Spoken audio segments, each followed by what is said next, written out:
नमस्कार, मैं हूं रविंद्र जैन और आप देखना शुरू कर चुके हैं सबकी खबर। राष्ट्रीय स्वयंसेवक संघ के 4 पूर्व प्रचारकों ने एक पार्टी बनाई है मध्य प्रदेश में, जिसका नाम रखा है जनहित पार्टी। और संघ के लोग अधिकांशतः उनके बारे में ये माना जाता है कि वो राजनीति से अलग रहते हैं, वो केवल समाज सेवा से जुड़ते हैं या संघ विचार को फैलाने का काम करते हैं। उनके राजनीति में आना और राजनीति में आकर लगातार ये दावा करना कि हम 5 लाख वोट काटने की अपनी क्षमता विकसित कर रहे हैं, ये क्या कारण है, इस बारे में हम समझने की कोशिश करते हैं। मध्य प्रदेश के वरिष्ठ पत्रकार गिरिजा शंकर जी, जो राजनीतिक विश्लेषक भी हैं और काफ़ी इस संबंध में बहुत नॉलेजेबल भी हैं, कि आखिर ये संघ के लोगों को राजनीति में क्यों आना पड़ा, जो लंबे समय तक, जिन्होंने लगभग पूरा जीवन अपना संघ के प्रचार प्रसार में लगाया है, जिन्होंने विवाह नहीं किया है, उनकी जीवन शैली आज भी संघ की तरह ही है, वो आकर यदि राजनीति में दखल दे रहे हैं तो इसका मायने क्या है और मध्य प्रदेश की राजनीति में क्या असर पड़ेगा। आपका बहुत बहुत स्वागत है गिरिजा शंकर जी। ये जो संघ के प्रचारक अचानक मध्य प्रदेश की राजनीति में आना और संघ पार्टी बनाना, आप किस रूप में देखते हैं इसे? देखिए, राष्ट्रीय स्वयंसेवक संघ में जो प्रचारक के रूप में काम करते रहे हैं जो लोग, वो एक खास तरह के संस्कार से वो आबद्ध रहते हैं। और जो लोग पार्टी बना रहे हैं, मैं समझता हूँ कि काफ़ी लंबे समय तक संघ में रहे, और संघ के प्रचारकों की जो शिक्षा दीक्षा, उनके संस्कार, उनकी ट्रेनिंग, वो एक अलग तरह की होती है। उसमें बहुत कुछ त्याग तपस्या जैसी बातें होती हैं। हालांकि आज के संघ में और 40 साल 50 साल पहले के संघ में बड़ा अंतर हमको देखने को मिलता है। यदि ऐसे प्रचारक जो संघ की दीक्षा से निकले हुए हैं, यदि वो चुनावी राजनीति में आते हैं, केवल राजनीति में नहीं आ रहे हैं, वो चुनावी राजनीति में आ रहे हैं, तो कहीं न कहीं उनके अंदर एक तरह का असंतोष तो है ही। वो असंतोष अब संघ की कार्यप्रणाली को लेकर है, वर्तमान व्यवस्था को लेकर है, भारतीय जनता पार्टी की रीति नीति को लेकर है। किस बात को लेकर उनके अंदर असंतोष है, ये समझने की बात है। असंतोष का प्रकटीकरण ही है कि वो अपने जो एक ख़ास तरह की जो कार्यप्रणाली है और जीवन शैली है, जहाँ पर कि जो चुनावी राजनीति में आम तौर पर ये लोग भाग नहीं लेते। ये ठीक है कि संघ की व्यवस्था ये ऐसी है कि संघ की अनुमति से वो राजनीति में आते हैं जो प्रचारक हैं, लेकिन अपने तौर पर वो राजनीति में आए और चुनावी राजनीति में आए, ये मैं समझता हूँ कि मध्य प्रदेश में तो पहली बार ऐसा हो रहा है। तो जाहिर है कि इस बहाने हमको एक बात देखना होगा कि इनके चुनावी राजनीति में आने का कारण ये क्या बता रहे हैं। हमको 5 लाख वोट काटना है, क्यों काटना है 5 लाख वोट, ये अभी स्पष्ट नहीं है। तो मैं लेकिन समझ सकता हूँ कि कहीं न कहीं ये या तो संघ की रीति नीति से कहीं न कहीं ये असंतुष्ट हैं, या जो वर्तमान जो कुछ भी राजनीति चल रही है बीजेपी की और पार्टी की, उसमें कहीं वो अपने आप को बहुत सहज नहीं पा रहे हैं। और कई बार ये भी हो सकता है कि अपने लंबे अनुभव के साथ वो जिस तरह के मान सम्मान की अपेक्षा रखते हैं पार्टी में, संघ में, कई बार उनको ऐसा वो मान सम्मान एक तरह से पूछ परख उनकी नहीं होती, उसका भी एक कारण होता है।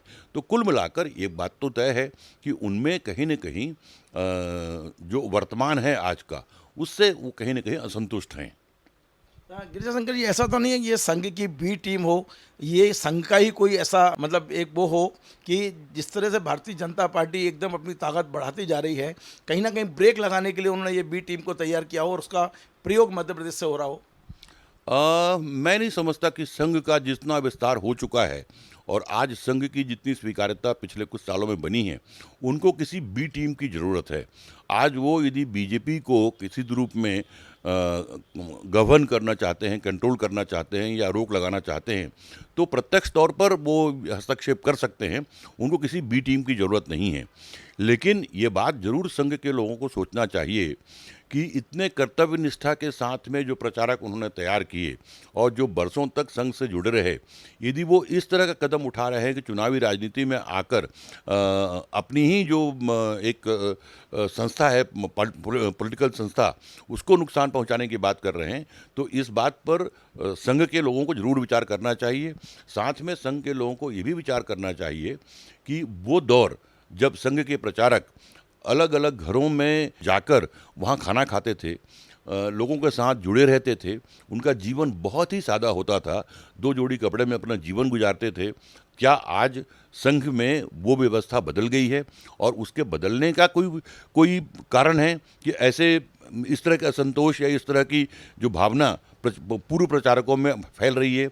ये ज़रूर विचार करने की बात है।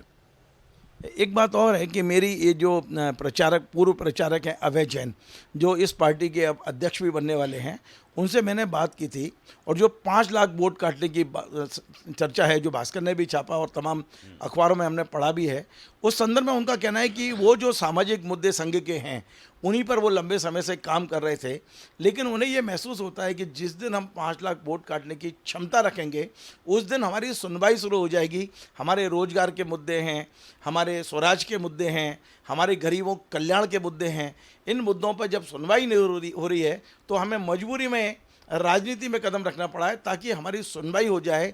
उनका कहना है कि हमारी क्षमता जिस दिन 5 लाख वोट काटने की होगी, सरकारें हमारी बात सुनने लगेंगी। नहीं, वही मैंने कहा ना कि उनका जो जो असंतोष है, जिस असंतोष के चलते वो चुनावी राजनीति में आने का निर्णय लेकर सामने मैदान में आए हैं, तो कहीं न कहीं जो संघ की कार्यप्रणाली है या बीजेपी की कार्यप्रणाली है, उससे वो असंतुष्ट हैं और इसीलिए चाहते हैं कि वो ऐसा कुछ चुनावी राजनीति में करामात दिखाएं कि उनकी ताकत को पहचानी जाए और उनकी बात फिर सुनी जाए। बात सुनी जाए, ये मुख्य मुद्दा है इनका। तो जाहिर है कि इसीलिए मैंने कहा ना कि संघ को भी इस बात पर विचार करना चाहिए कि ऐसे कौन से मुद्दे हैं जिनको सुनने की बातें कर रहे हैं और उनको संघ अनसुना कर रहा है। तो ये बहुत महत्वपूर्ण घटनाक्रम एक लिहाज से हो सकता है। हालांकि इनका चुनावी आउटकम क्या होगा, ये यदि हम देखें तो मुझे नहीं लगता कि इसका कोई बहुत बड़ा आउटकम चुनाव में होगा। हो सकता है कि जो 4 प्रचारक सामने हैं वो चेहरे हों, इनके पीछे और भी बहुत सारे लोग जुड़े हों जो बाद में धीरे धीरे सामने आएंगे। बहुत सारे लोग राजनीतिक व्यवस्था जो है उससे इन्हीं की तरह असंतुष्ट हों और असंतुष्टों का एक बड़ा खेमा इनके साथ तैयार हो जाए। ये खेमा चुनावी राजनीति में अपनी एक पहचान और अपनी ताकत बनाने की कोशिश करेगा, लेकिन जिस तरह का जो चुनावी पृष्ठभूमि मध्य प्रदेश की रही है, मुझे नहीं लगता कि कोई नया संगठन या कोई नई पार्टी महज 2 महीने के भीतर कोई ऐसा करामात कर देगी कि 5 लाख वोट काट दे या 10 लाख वोट काट दे।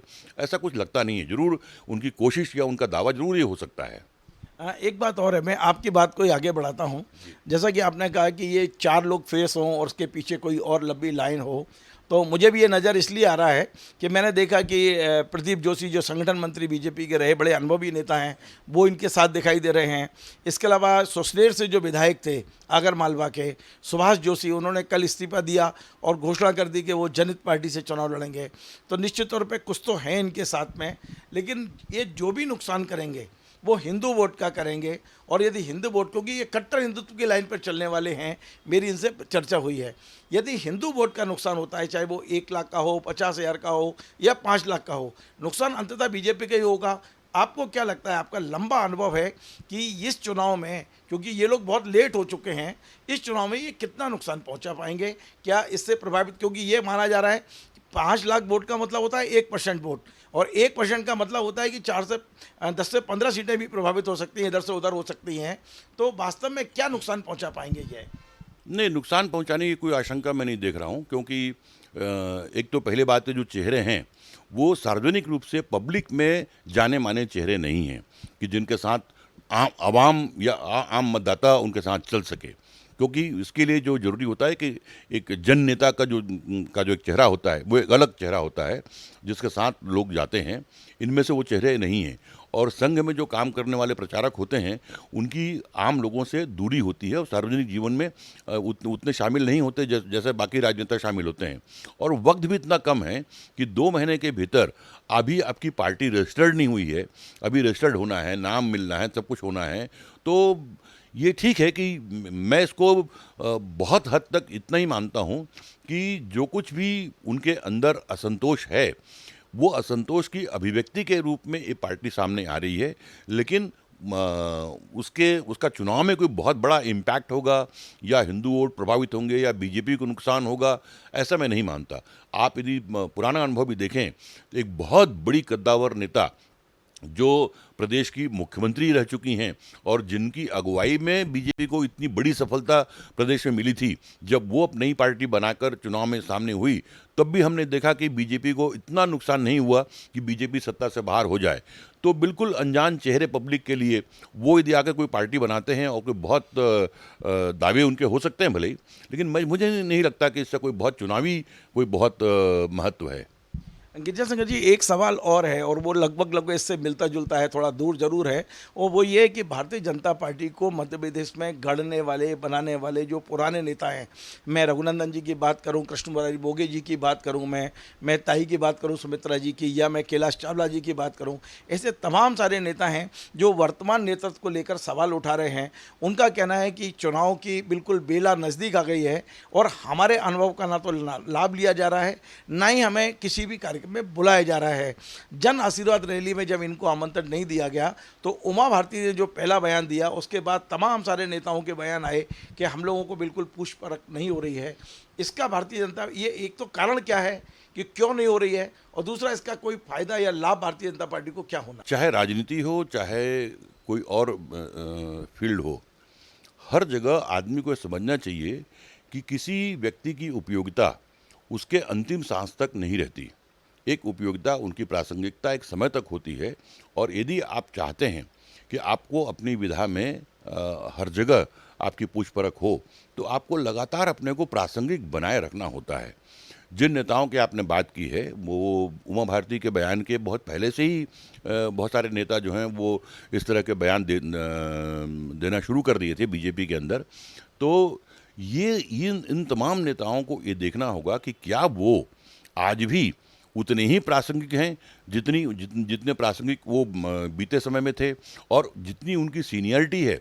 क्या ऐसा नहीं लगता कि आज केवल उनकी सीनियरिटी के नाते ही उनको चुनावी महत्व दिया जाना चाहिए? क्योंकि चुनाव की राजनीति बिल्कुल अलग होती है और पार्टी की राजनीति अलग होती है। पार्टी में सम्मान मिलना, पार्टी में पूछ परख होना एक अलग मुद्दा है, लेकिन चुनाव में अगुवाई कराना, चुनाव में उनको सामने लाना, वो तब होता है जब आप चुनाव जिताने की स्थिति में कहीं आपकी कोई उपयोगिता या प्रासंगिकता हो।